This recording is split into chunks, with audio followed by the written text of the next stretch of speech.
I did all the distances in 70.3, 1.2 mile swim, 56-mile bike, and a half marathon.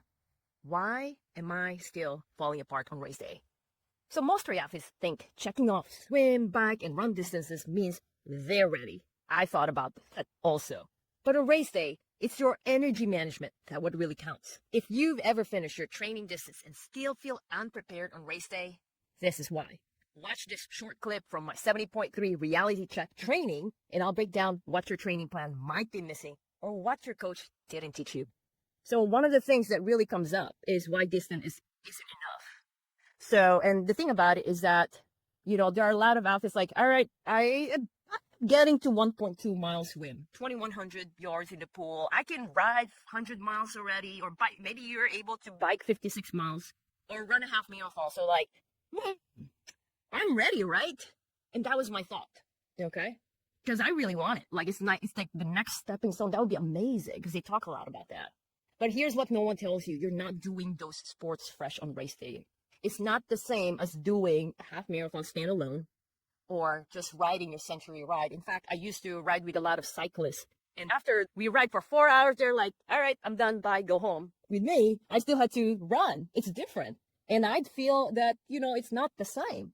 So on race day, okay, your body carries fatigue from each leg into the next one. You might be a strong cyclist, but if your swimming is not strong, it affects the bike. Your bike affects your run. And poor fueling or nutrition or pacing in any of them wrecks the next leg. So now you wonder why a lot of people are walking on the run.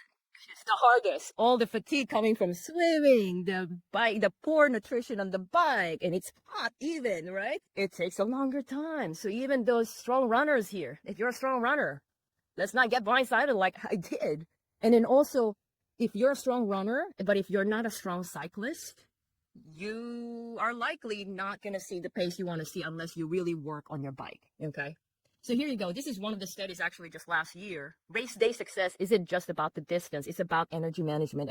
And I always emphasize this one to all our athletes because they're getting worried. Coach, in my own training, I should be at this volume now, And I'm like, chill out. It's going to get there, okay? And then I could totally understand where they're coming from because when I was new, I pull a book and it says here, number of miles needs to be completed every week. Who here got that? I got that. How many miles do I need to do for swim, bike, and run? And like I said, I'm great in math. And, that's what I was following. I was wondering, how come I'm not getting the result? So the study, let me go back here. The study, they look at hundreds of half Ironman and Ironman athletes and ask which part of the race, swim, bike, or run, best predicts your total finish time. The answer is bike split. So this is the correlation with finish. 0.85 bike split, 0.82, 0.63. Pretty low, right?